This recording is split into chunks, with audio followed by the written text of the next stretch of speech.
By 1898, Wilmington, North Carolina, stood out as one of the most remarkable cities in the South. It was a place where the promises of freedom after the Civil War seemed, at least for a time, to take root. Here, a thriving black community had built businesses, founded churches, led schools, and carved out opportunities that many other places in the South denied. Doctors, lawyers, and teachers worked side by side with entrepreneurs, building what could have been a model for true progress in America. At the center of this achievement was the Daily Record, the only black-owned daily newspaper in the entire United States.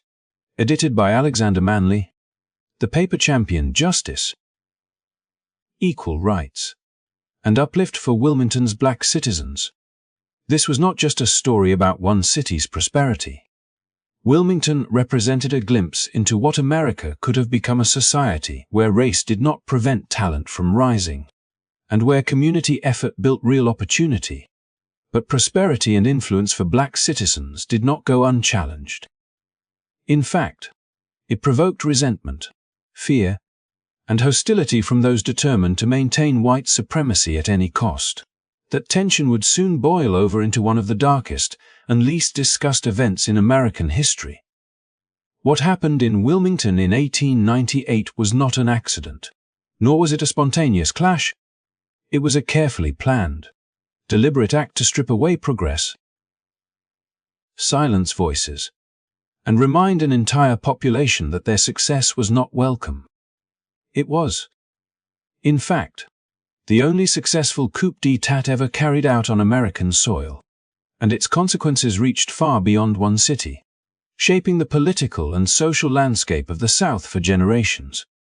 As we explore this story, I invite you to reflect on what it means for us today. The Wilmington Massacre is not only a piece of history. It is a reminder of how fragile progress can be when confronted with hate, and how important it is to understand the past if we want to build a better future. If you find this story as important and compelling as I do, please take a moment to like this video, subscribe to the channel, and turn on notifications. That way, you won't miss any of our future deep dives into hidden chapters of history. Your support helps keep these stories alive and ensures that they reach more people who need to hear them.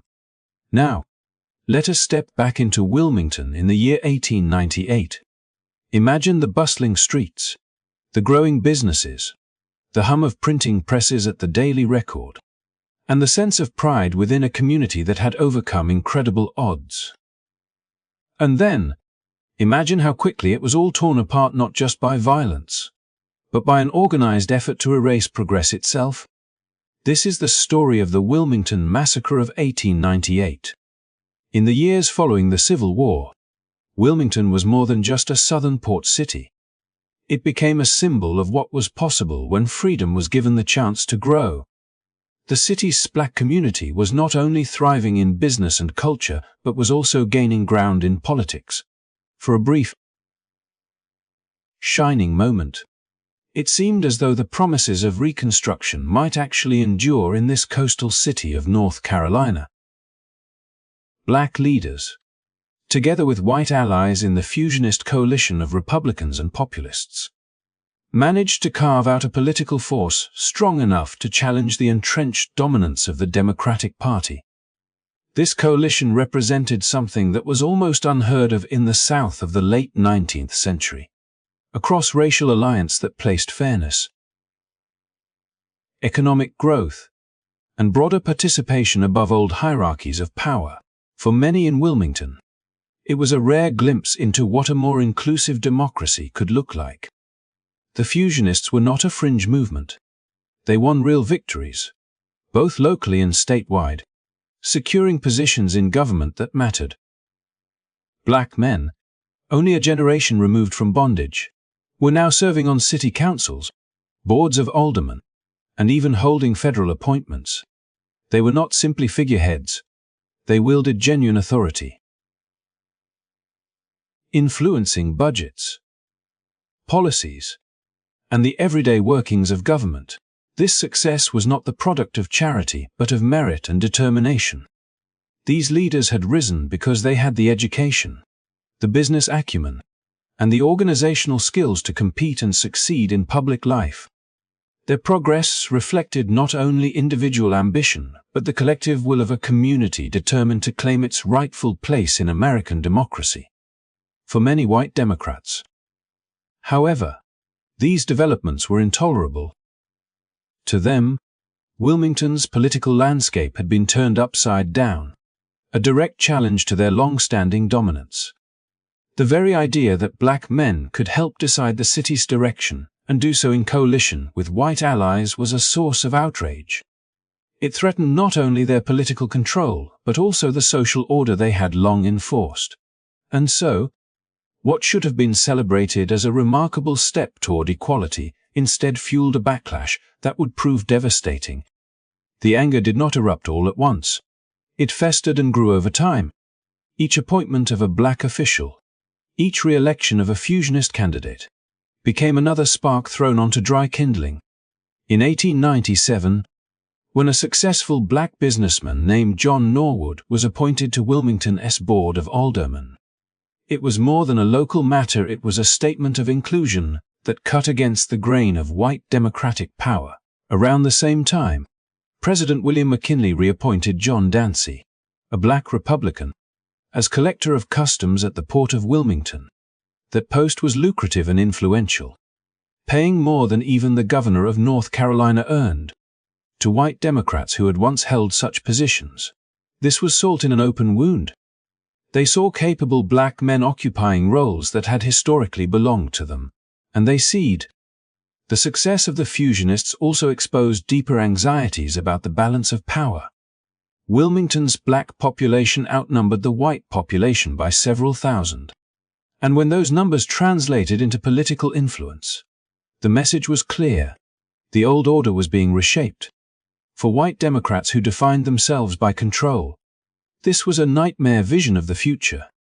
They feared that if such a coalition could endure, it might spread beyond Wilmington, setting a precedent for other southern cities and states. To them, fusionist victories represented not just a political defeat, but an existential threat to the way of life they had fought to preserve during and after the Civil War. The resentment that grew out of this fear soon hardened into strategy. White Democrats began to realize that they could not rely on ballots alone to reclaim control. They would need to use every tool at their disposal. They would manipulate public opinion through newspapers, stir up divisions through propaganda, and employ intimidation and force when necessary. By painting the fusionists as corrupt and dangerous, they sought to unite white citizens under the banner of so-called redemption, a return to what they claimed was proper governance. In truth, it was not about good government at all. It was about restoring dominance. What makes this part of Wilmington's history so compelling is not simply that black citizens achieved political influence, but that their success was so systematically undermined. At the height of their accomplishments, when the city could have been a model for interracial cooperation, the backlash grew more determined and more coordinated. This collision between progress and resistance reveals not just the story of one city, but the broader struggle that defined the South during this era. It highlights how fragile gains could be when set against entrenched opposition, and how those determined to maintain control would go to extraordinary lengths to dismantle progress. By the late 1890s, Wilmington was standing at a crossroads. On one side was the possibility of a future shaped by cooperation, merit, and shared prosperity. On the other side was the determination of a powerful group who refused to accept that vision. The rise of black political power through the fusionist coalition had shown what was possible. But it also revealed the lengths to which opponents would go to ensure that such a possibility would not endure. The stage was set for a confrontation that would not only devastate Wilmington, but also reshape the course of history in North Carolina and the South at large. And as the tensions grew, it became clear that the question was not whether conflict would come, but when and how devastating it would be when it finally arrived. As the close of the 19th century drew near, Wilmington stood as a living contradiction in the American South. On one hand, it was a beacon of progress, with African American citizens running thriving businesses, educating their children, and exercising a degree of political power that was rare in the region. On the other hand, beneath this surface of prosperity and civic participation simmered resentment and hostility, particularly from white Democrats who saw the growing success of their black neighbors as an intolerable challenge to the established racial order. They feared not only the visible achievements of Wilmington's black citizens, but also the very idea that political power could be shared, that a coalition across racial lines could reshape the balance of control in North Carolina. For them, the advances of the fusionist movement were more than just a political inconvenience. They were a direct threat to their grip on power and their vision of a society defined by racial hierarchy. The fear that gripped these men was not born in isolation. Across the South, there were countless examples of communities where black citizens made economic and social strides, only to face a backlash from those who clung to the old ways. Wilmington was unique, however, in both the scale of its black prosperity and the degree of influence wielded by its African American leaders. The Daily Record, the only black-owned daily newspaper in the country, gave voice to perspectives that had long been silenced. Professionals, entrepreneurs, and educators flourished, creating networks of stability and opportunity. The Fusionist Coalition, uniting Republicans and populists, proved that a shared vision could bridge racial divides and bring about genuine representation in government. Together, these factors created a model of possibility, a glimpse of what a more inclusive democracy could look like. But to white Democrats determined to reclaim dominance, this vision was intolerable. They began to craft a campaign not of reasoned debate or fair contest, but of fear and distortion. Through carefully constructed propaganda, they painted the successes of Wilmington's black community not as achievements that enriched the city as a whole, but as dangers that threatened the very fabric of society. Newspaper articles and political speeches spread stories designed to stir anger and mistrust, often exaggerating or fabricating claims to stoke racial fears. The narrative was clear. If left unchecked, the progress of African Americans would mean the decline of white influence. In this atmosphere, even the simplest acts of progress, owning a business, serving in office, or publishing a newspaper, were recast as provocations. As this campaign of words unfolded, it was matched by actions meant to intimidate and control. Meetings were held in secret and in public, where strategies to dismantle the fusionist coalition were discussed. Armed groups were organized, their very presence a reminder that violence could erupt at any moment. Promises were made, not of shared prosperity, but of restoring what they called the natural order, a thinly veiled justification for turning back the clock on every advance Wilmington's black citizens had fought to achieve. What had once been a proud experiment in interracial cooperation became the target of a coordinated effort to erase progress and reassert domination. The most troubling part of this movement was how methodical it became. Propaganda ensured that even those who might not have been directly hostile began to see their neighbors through a lens of suspicion. Intimidation discouraged black citizens from fully exercising their rights, knowing that each act of political participation could invite retaliation. And violence, always lurking beneath the surface, was positioned as the ultimate tool to settle disputes should persuasion fail. Together, these tactics formed a triad of control, a strategy designed to crush not just the political victories of the fusionists, but the very spirit of a community that had dared to believe in equality. In this way, Wilmington became more than just a city in North Carolina. It became a battlefield in the struggle over the future of the South. The story was not merely about elections or office holders, but about the deeper question of who would be allowed to belong, to lead, to thrive. White Democrats, unwilling to accept the changes brought about by progress, plotted with the clarity of men who saw their way of life slipping away. Their vision was not one of coexistence but of conquest, and they were prepared to use every means at their disposal to achieve it. What unfolded in the months ahead would leave scars not just on Wilmington, but on the entire nation. The clash between progress and resistance, between inclusion and exclusion, was about to reach its boiling point. And at the heart of it all was the determination of one group to strip away the hard-won gains of another, to silence voices that had begun to speak with confidence, and to remind the world that power, once challenged, rarely surrenders without a fight. Wilmington's promise was under siege, not because it had failed, but precisely because it had succeeded, and that success had become too powerful, too visible, and too threatening for those who sought to hold the city and the South in their grip. In the mounting storm that gathered over Wilmington, words proved to be as powerful as weapons, and no one understood this better than Josephus Daniels, the influential editor of the Raleigh-based News and Observer. From his press, columns of ink flowed with a single, deliberate aim: to stir fear, to shape perception, and to convince white readers that the growing influence of black citizens was nothing less than a looming catastrophe. Daniels was not alone in this effort.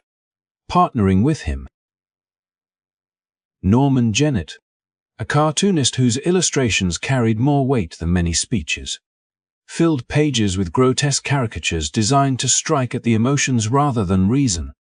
These were not simply political arguments, they were tools of manipulation, crafted to erode trust, to harden prejudice, and to prepare minds for the campaigns of intimidation and violence that were already being planned.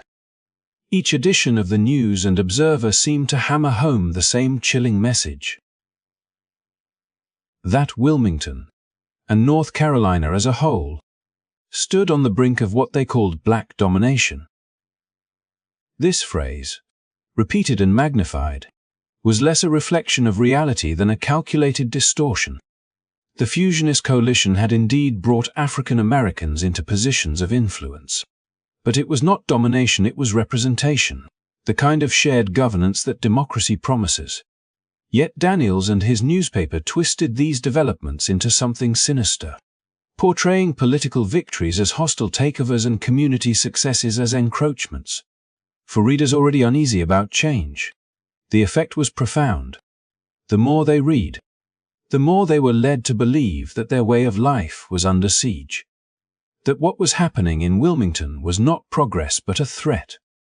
Norman Jennett's cartoons carried this propaganda further still. With bold lines and grotesque exaggerations, he drew images meant to provoke outrage and fear. Black men were depicted as dangerous, ignorant, or predatory, while white citizens were portrayed as victims awaiting rescue. These cartoons, scattered across newspapers and reprinted for wider circulation, condensed complex political realities into images that seared themselves into memory. Unlike articles, which demanded thought, a cartoon could strike in an instant. A single glance could evoke anger, disgust, or dread, and when repeated it again and again, the imagery became a weapon sharper than any blade. Central to this campaign was the persistent suggestion of a supposed threat to white women, a theme Daniels and Jennett wielded with relentless force. They knew that nothing inflamed fear and hatred more quickly than the idea that homes and families were in danger. By insinuating that black political and social progress would endanger white women, they tapped into the most visceral anxieties of their audience. It was an appeal not to logic but to primal instincts, calculated to bypass reason entirely. No matter how baseless, these claims gave their campaign a moral veneer, dressing up prejudice as protection, and justifying hostility as defense. The consequences of this rhetoric were immediate and corrosive. As the press amplified these narratives, conversations in Wilmington's streets and parlors grew darker. White readers absorbed the message that they were under attack, that every step forward for their black neighbors meant a step backward for themselves. The trust that had once made cooperation possible began to dissolve, replaced by suspicion. Each business owned by a black entrepreneur, each office held by a black leader, each editorial printed in the Daily Record came to be viewed not as evidence of a thriving community, but as fuel for the fire of resentment that Daniels and Jennett so skillfully stoked. The strategy was as deliberate as it was devastating. Words and images prepared the ground for what was to follow, softening resistance to the idea of using force. By repeating the message of danger, the propagandists ensured that when violence eventually erupted, it would seem to many not as an outrage but as a grim necessity. Those who might otherwise have recoiled at the thought of mobs and gunfire were persuaded that such actions were the only way to preserve their families and their future. In this way, the press became the silent architect of chaos, legitimizing what would soon be unleashed in the streets of Wilmington. It is important to understand that Daniels and Jennett were not merely reflecting the fears of their readers. They were manufacturing them. They took fragments of unease, magnified them into looming threats, and then broadcast them so widely that they became self-fulfilling. The more people heard the warnings, the more real those warnings seemed, until the line between perception and reality disappeared. By the time the campaign had reached its height, Wilmington's fragile experiment in shared progress stood surrounded by an atmosphere so thick with suspicion and hostility that its collapse seemed almost inevitable. And yet, behind all of this fear-mongering, the truth remained simple and tragic. Wilmington's black citizens sought nothing more radical than the right to live, work, and participate in democracy. They had built businesses that contributed to the prosperity of the city, published newspapers that informed and inspired, and cast votes that expressed their stake in governance. None of these actions were threats, but in the hands of propagandists, ordinary expressions of citizenship were transformed into symbols of menace. By the stroke of a pen or the curve of a cartoonist's line, dignity was twisted into danger, and progress became pretext for suppression. Thus, as the press saturated North Carolina with its campaign of distortion, the stage was set for the violence that would come. What unfolded later in Wilmington was not spontaneous, nor was it simply the result of political competition. It was the fruit of a deliberate, calculated effort to use words and images as weapons, to corrode trust, to awaken and to prepare minds for the unthinkable. In this war of ideas, the News and Observer and Norman Jennett's cartoons were as central as any mob or rifle, proving that in Wilmington's tragedy, the power of propaganda was as deadly as the violence it helped unleash. As the poisonous words of Josephus Daniels' News and Observer and the haunting images sketched by Norman Jennett spread across North Carolina, they did not simply linger on the printed page. They inspired action, or more precisely, they provided justification for men who were already preparing to enforce white democratic dominance through intimidation and brute force. Out of this atmosphere of fear and agitation emerged the Red Shirts, a paramilitary group that made themselves the visible, violent arm of the propaganda campaign. Where the newspaper sowed fear with words and images, the Red Shirts carried that fear into the streets, riding on horseback through towns and neighborhoods, turning rhetoric into reality. Their mission was simple but devastating: to suppress the voices of black citizens and their fusionist allies, ensuring that the outcome of the 1898 elections would be decided not at the ballot box, but through terror. The Red Shirts were not a hidden force. Unlike clandestine groups that operated in the shadows, they made a spectacle of their presence. Dressed in their signature crimson garments, they paraded openly, daring anyone to challenge their authority. Their visibility was their power. By showing themselves in broad daylight, armed and unafraid, they sent a clear message. Voting would not be safe. Political participation would come at a cost, and resistance would be met with swift retaliation.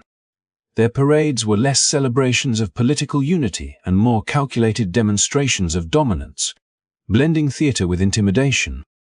To see them was to be reminded of the danger of defiance. Their tactics were as varied as they were cruel. In black neighborhoods, they appeared suddenly, sometimes at night, sometimes in the quiet of early morning, firing shots into the air, breaking into homes, and threatening families with violence if they dared to go to the polls.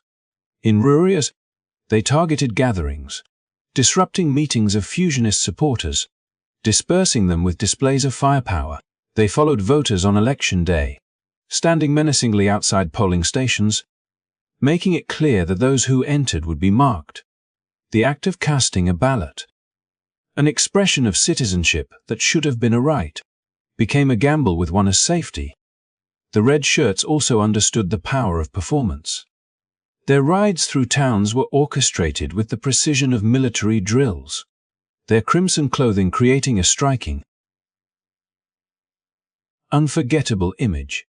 Crowds would gather, some cheering, others watching in silence, all absorbing the message that these men were the guardians of a particular vision of society.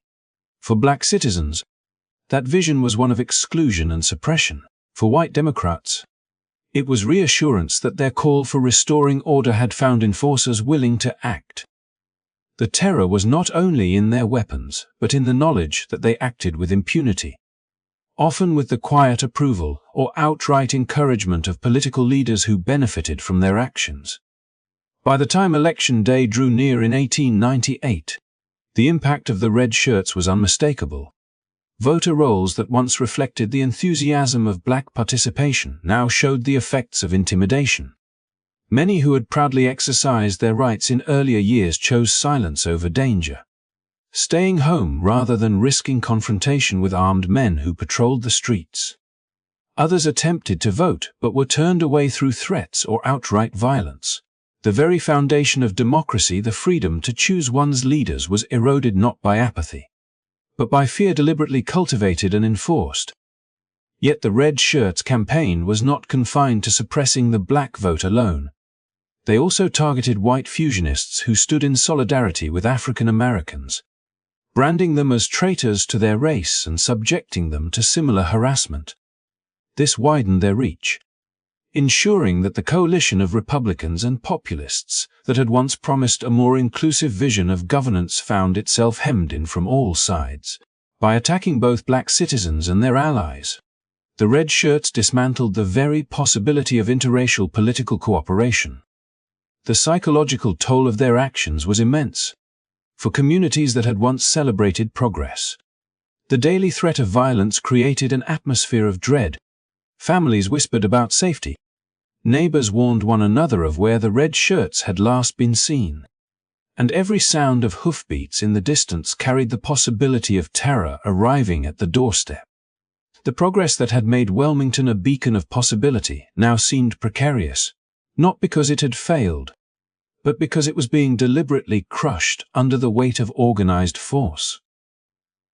And still, the Red Shirts framed themselves as patriots, defenders of order, men preserving a way of life under siege. This framing, reinforced by the press, allowed them to operate not as criminals but as heroes in the eyes of those who shared their vision. Each act of intimidation was cloaked in the language of duty, each show of violence excused as a necessary step to safeguard society from the imagined dangers that Daniels and Jennett had planted in the minds of the public. In this way, the line between propaganda and violence blurred entirely, each feeding into the other until words and weapons became inseparable parts of the same campaign. When the ballots were finally counted in 1898, the results reflected not the free will of the people, but the heavy hand of terror. The Red Shirts had achieved their goal, the suppression of a vibrant, participatory black electorate and the silencing of voices that had dared to speak in favor of cooperation and equality. The fusionist experiment, once a remarkable challenge to the old order, lay crippled, not because it lacked support, but because its supporters had been driven from the polls by fear.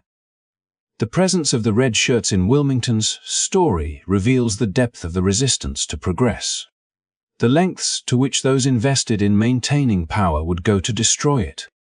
Their crimson uniforms and public displays were designed to leave an indelible mark on memory. A reminder that progress would not be surrendered without a fight, and that violence would always be an option for those unwilling to accept change. Theirs was not simply a campaign against votes. It was a campaign against hope itself, carried out in plain sight, celebrated by those in power, and remembered as one of the most chilling chapters in the struggle for democracy in America.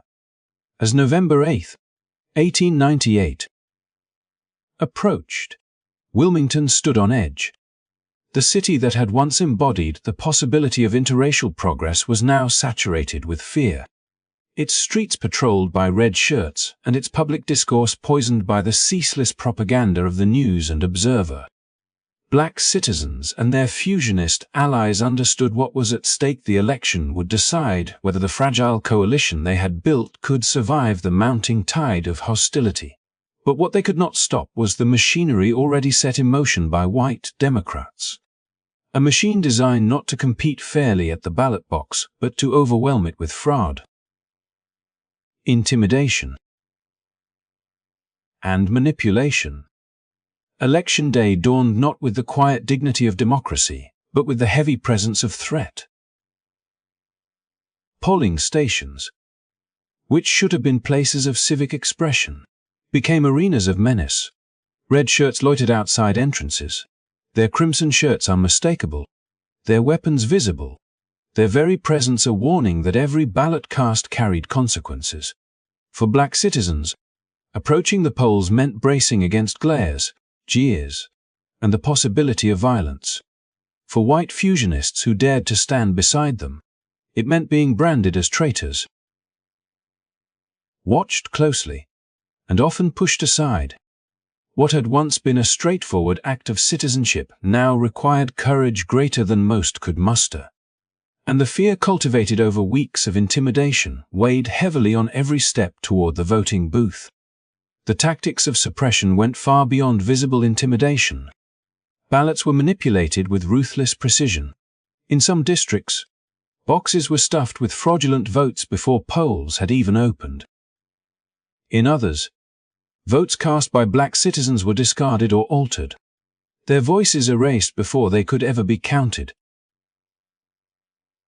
Election officials, many aligned with the Democratic cause, turned blind eyes to the irregularities or participated in them directly. The machinery of democracy was hijacked from within, its outward appearance maintained while its integrity was gutted.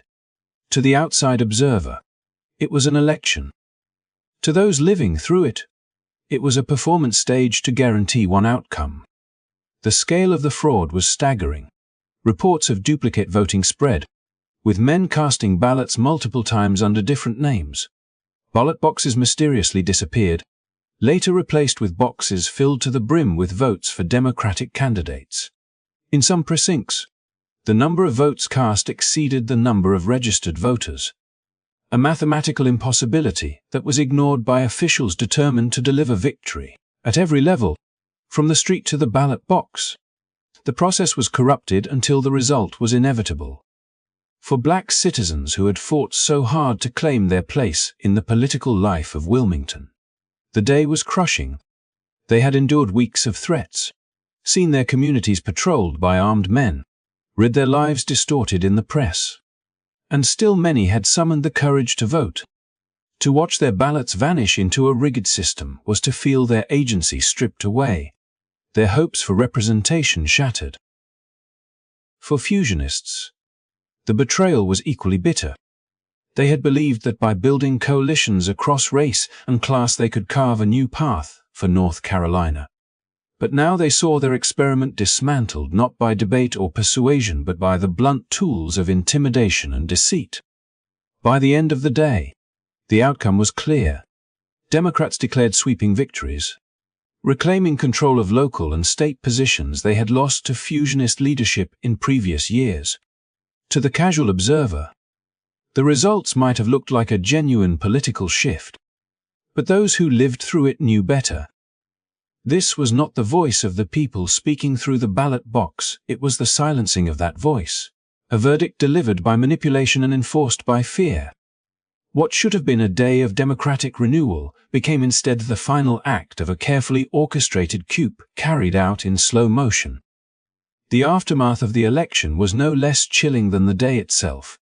Democrats celebrated their triumph, heralding it as a restoration of order, a victory over what they had falsely described as the chaos of black domination. The press praised the results as proof that the people had spoken, glossing over the fraud that made it possible.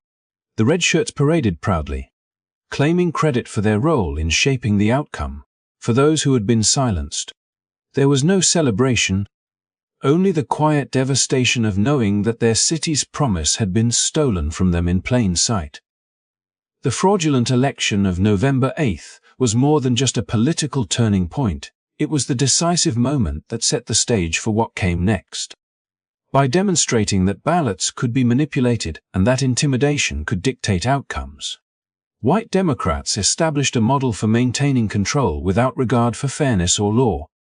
They had not only reclaimed power but legitimized the methods by which they had done so, creating a precedent that would echo far beyond Wilmington.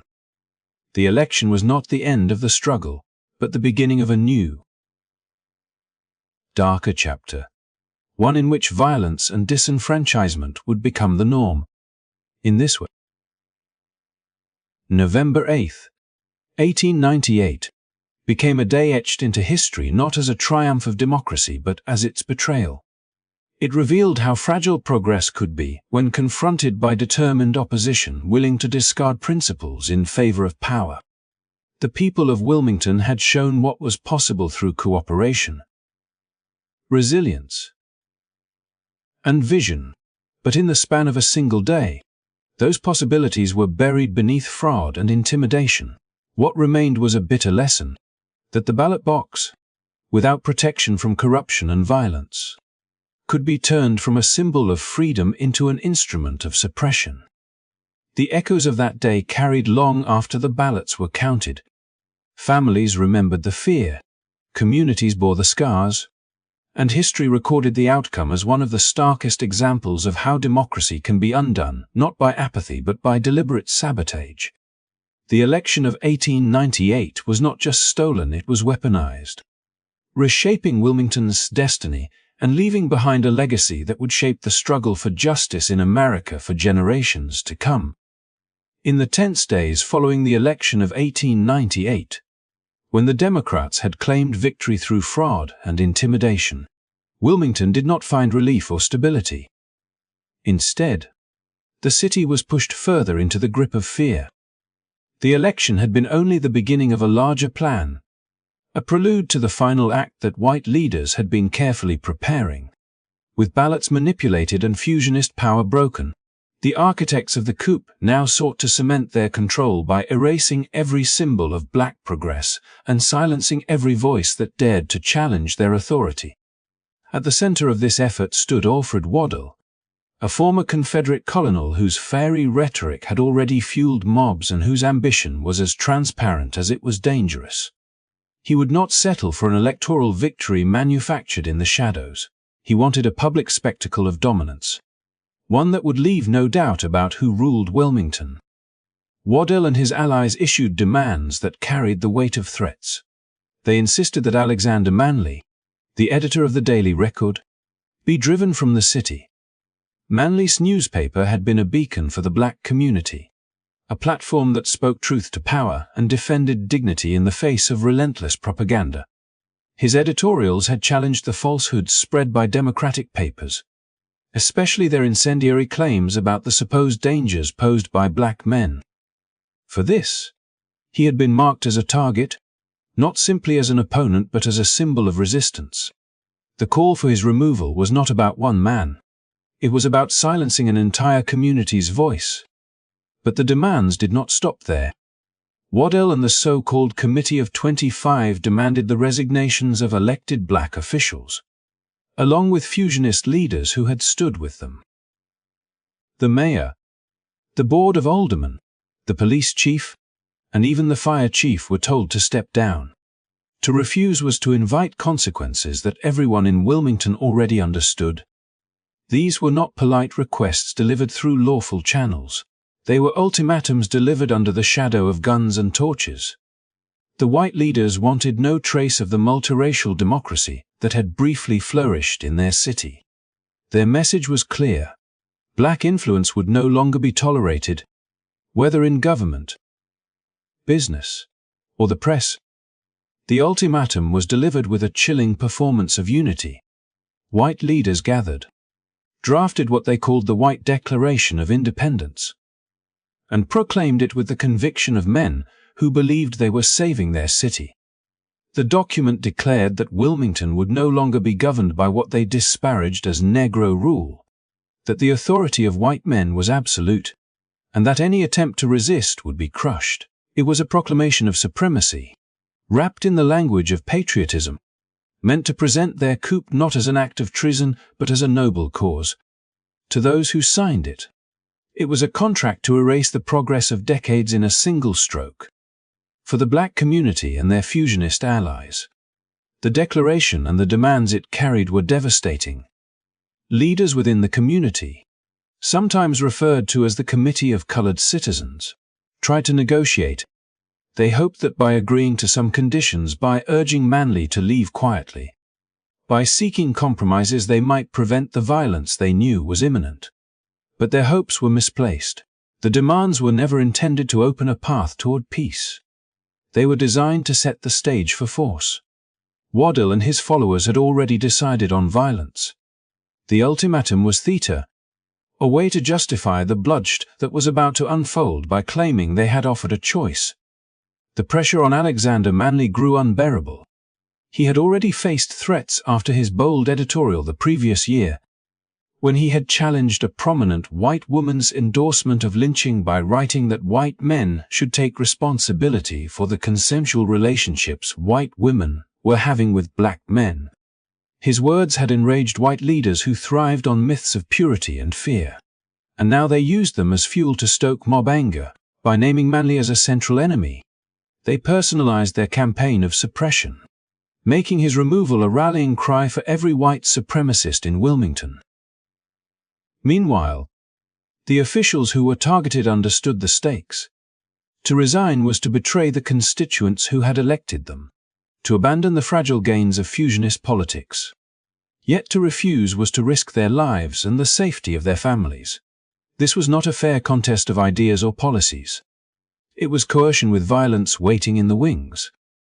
Each resignation demanded by Waddell's committee was another stone pried loose from the fragile structure of multiracial governance.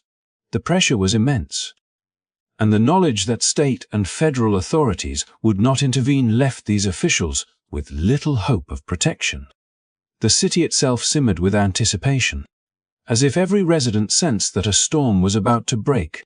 Rumors swirled of meetings behind closed doors, of lists being drawn up with names of men marked for exile or death, of weapons stockpiled in preparation for confrontation. White leaders were careful to frame their actions as necessary to restore order. But the truth was evident. Order was being destroyed in order to impose domination. What they wanted was not stability but submission, not law but control. By issuing their demands publicly, Waddell and his allies also sent a message beyond Wilmington. They intended to show the entire state, and indeed the South, that white Democrats would no longer tolerate any challenge to their rule. Their coup would serve as an example, a model to be imitated elsewhere, a declaration that the fragile victories of Reconstruction could be rolled back through determination, intimidation, and force. Wilmington was to be both a warning and a blueprint. The demands for resignation and the targeting of Manley were thus more than local grievances. They were the opening notes of a broader campaign to silence black voices across the South. What happened in Wilmington would reverberate for decades, serving as a reminder that progress, when unprotected, could be dismantled overnight. For the people who lived through it, the choice was stark: comply and lose their positions, or resist and face destruction. Either way, the dream of a city where democracy included everyone was slipping away, dismantled not by debate but by decrees backed with threats. And as the sun set on Wilmington in those November days, The city braced for what was to come. The demands had been made, the lines drawn, the enemies named. What remained was the inevitable clash, the violent enforcement of the ultimatum. The resignation of officials and the removal of Manley were not simply goals for Waddell and his allies. They were the symbols of a victory that could not be complete until the very presence of black power in Wilmington was erased. The morning of November 10, 1898, dawned heavy with a silence that seemed almost unnatural, as if the city of Wilmington itself braced for what was to come.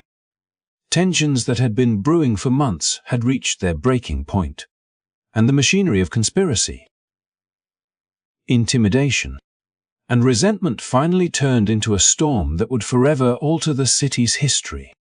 The target was not only political power, but also the very spirit of a community that had dared to thrive in the face of endless obstacles. By mid-morning, more than 500 armed men, emboldened by their leaders and fueled by propaganda, assembled with a singular purpose: to seize control by force and send an unmistakable message that black prosperity and political participation would not be tolerated. Their first target was symbolic but devastating: the offices of the Daily Record, the only black-owned daily newspaper in the United States, a beacon of progress and pride for Wilmington's black citizens. The men stormed the building, their weapons slung across their shoulders, their minds set on erasing the voice that had dared to challenge the narrative of white dominance. Within moments, the newspaper office was engulfed in flames, the fire consuming not only the press and the words it produced, but also the hope it represented.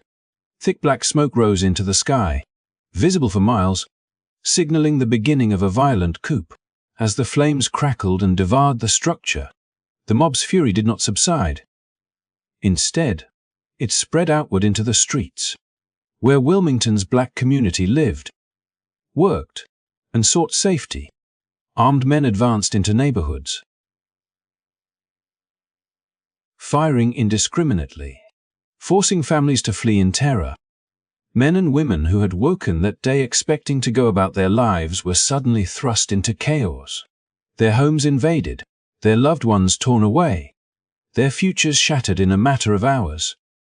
The violence that followed was brutal and calculated. Black residents were shot down in the streets, their bodies left as grim warnings. Businesses that had been built through years of determination and resilience were destroyed. Families were separated as some fled into the swamps and woods outside the city, hiding in fear, not knowing if it would be safe to ever return. The mob's reign of terror was not random. It was designed to eliminate not only political rivals, but also the economic strength and cultural pride that Wilmington's black citizens had carefully built over decades. The city that had once been a rare example of interracial cooperation and prosperity was being transformed by force into a place of fear and submission. At the heart of it all was the determination of white leaders to solidify control. Alfred Waddell and others had promised to choke the current of the Cape Fear with black bodies if necessary. And though their words were extreme, their actions showed how far they were willing to go. The coup that unfolded on November 10th was not merely a riot or a spontaneous eruption of anger, it was a calculated overthrow of a legitimately elected government. An act of domestic terror carried out in broad daylight with the support of those who believed they were entitled to rule. As the mob continued its campaign of destruction, Wilmington's black citizens, who had once walked proudly through the city, now found themselves fugitives in their own home. The fear was palpable, stretching far beyond the immediate victims. Those who survived carried the trauma with them for the rest of their lives, and the memory of that day haunted generations. By evening, the city that had once held so much promise was transformed. The Daily Record lay in ashes, its voice silenced. Scores of black residents were dead, their lives cut short by hatred. Thousands more had fled, leaving behind homes, businesses, and communities they had painstakingly built. Wilmington's black community, once a beacon of possibility in the South, had been dealt a blow so devastating that recovery would be nearly impossible for decades to come. White leaders celebrated their triumph, installing themselves in positions of power, reshaping the city's government, and ensuring that the voices of black citizens were silenced not only in that moment, but in the years that followed. The coup of November 10, 1898, was not only a tragedy for Wilmington but also a warning of how fragile progress can be when met with fear and hatred. It showed how words and propaganda, when unchecked, can ignite violence, and how communities built on resilience can be torn apart by those determined to preserve control at any cost. For the families who lived through it, the scars were both physical and emotional, carried silently yet powerfully across generations.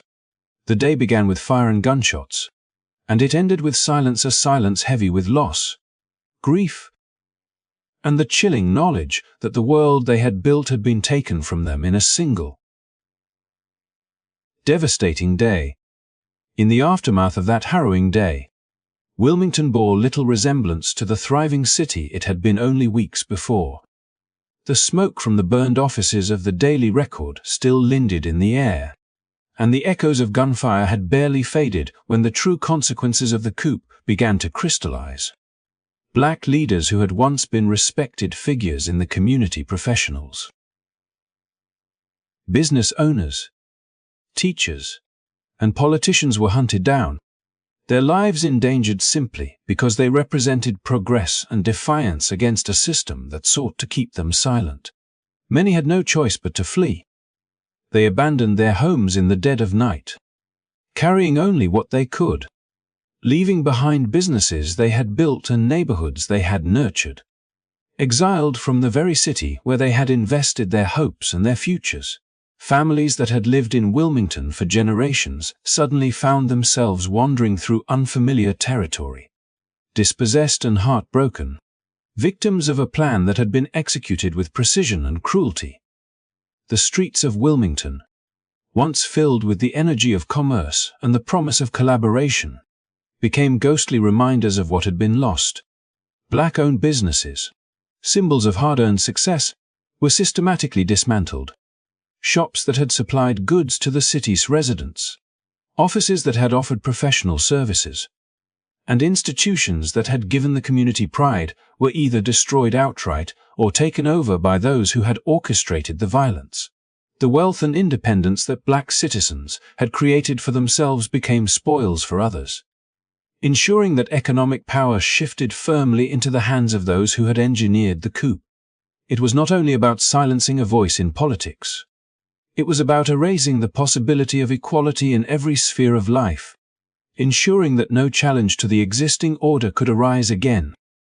At the center of this new order stood Alfred Waddell, who stepped into the role of mayor as though it had always been his, but his ascension was not born of democracy, nor did it reflect the will of the people. It was secured through intimidation, violence, and bloodshed. A blatant rejection of the very principles of governance that the nation claimed to uphold. His appointment served as a symbol to all, that power could be seized not by persuasion or votes, but by force and fear. For those who supported him, Waddell's presence represented a restoration of the old hierarchy, a reassurance that Wilmington would return to its proper order. For those who had been pushed out, his face was a constant reminder of betrayal. A man whose rise came at the expense of their freedom, dignity, and safety. What made the tragedy all the more haunting was the way it was accepted, even celebrated, by those who had benefited from it.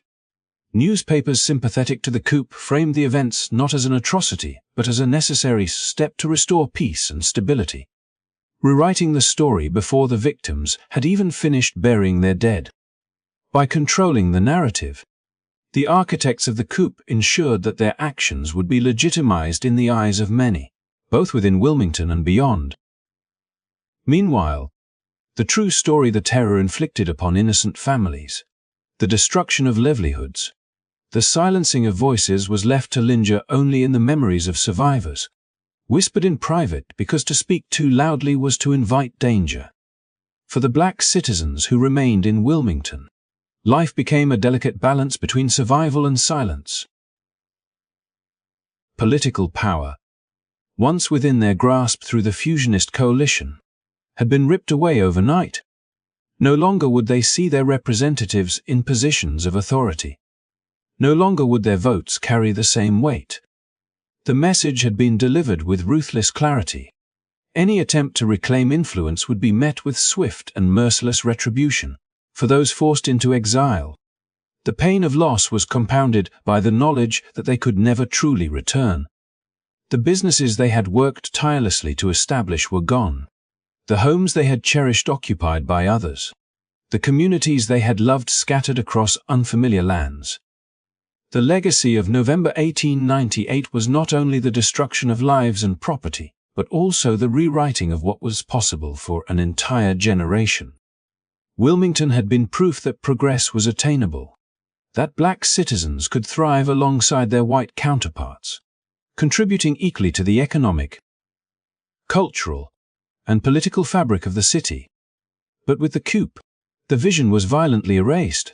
What remained was a chilling precedent, that democracy could be undone not with ballots but with bullets, and that the fruits of success could be stripped away in an instant if they threatened the foundations of white dominance. And yet, even in the ruins of what they had lost, those who survived carried with them the memory of what had once been. They remembered the flourishing community, the proud institutions, the voices that had spoken out with courage. Though Wilmington itself became a cautionary tale, the spirit of those who were displaced did not vanish. It lived on in their descendants, in their stories, in the very act of remembering and retelling what others tried so hard to erase. The coup may have succeeded in silencing them in that moment, but it could not extinguish the truth of what they had built or the resilience that allowed them to endure. Even in the face of unimaginable loss, when the smoke cleared and the echoes of gunfire faded, Wilmington was no longer the city it had been. What happened on November 10, 1898, was not just an isolated act of violence, it was a turning point that reshaped not only the lives of those who lived through it, but also the political and social order of the South for generations. The massacre marked the end of a brief but powerful period when black citizens in Wilmington had carved out space for prosperity, leadership, and representation. With their voices silenced and their leaders forced into exile, the city became a blueprint for how power could be seized by force, and then cloaked in the language of order and restoration. In the months and years that followed, the violence of that day paved the way for the systematic disenfranchisement of black citizens. Across North Carolina, Jim Crow laws took hold, stripping away voting rights, cementing segregation, and ensuring that no such challenge to white political dominance could rise again. What had happened in Wilmington was used as both warning and justification. A warning to black communities that resistance would be met with violence, and a justification for laws that made that resistance nearly impossible. The coup did not simply replace one set of leaders with another. It altered the trajectory of democracy in the state and beyond, demonstrating how fragile progress could be when hatred and fear were allowed to dictate policy. Perhaps equally tragic was the way history itself was manipulated. For decades, the events of November 1898 were not recorded as what they truly were: a violent overthrow of a legitimate government, a coup carried out in broad daylight. Instead, they were labeled a race riot, as if the destruction had been spontaneous, as if the black community had somehow invited its own suffering. This deliberate distortion ensured that generations grew up misinformed, unaware of the calculated nature of the massacre, blind to the courage and achievements of those who had been destroyed. The truth was buried, just like so many of the victims, hidden from the public record in a way that denied both justice and remembrance. Yet even through the silence, the memory endured. Families carried the stories quietly, passing them down in whispers and fragments. Survivors and their descendants held on to the truth, even when the broader world refused to acknowledge it. And today, as history is revisited and retold, the full weight of what happened in Wilmington is finally being recognized not as a riot, not as an unfortunate accident of history, but as a deliberate act of terror meant to maintain control at any cost. To know this history is to honor those who lost their lives, those who were driven from their homes, and those who continued to fight for dignity even when everything was taken from them. The story of Wilmington in 1898 is more than just a tragic chapter in American history. It is a reminder of how easily progress can be undone, how fragile democracy can be when it is not defended, and how essential it is to confront the truth, no matter how painful.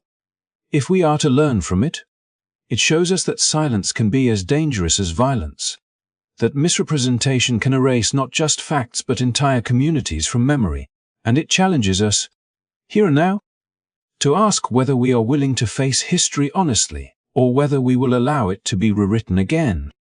As we close this chapter, I want to thank you for staying with this story, for listening, and for remembering with me. These are not easy truths to sit with, but they matter, because memory is a form of resistance, and telling these stories is a way of ensuring they are not lost again.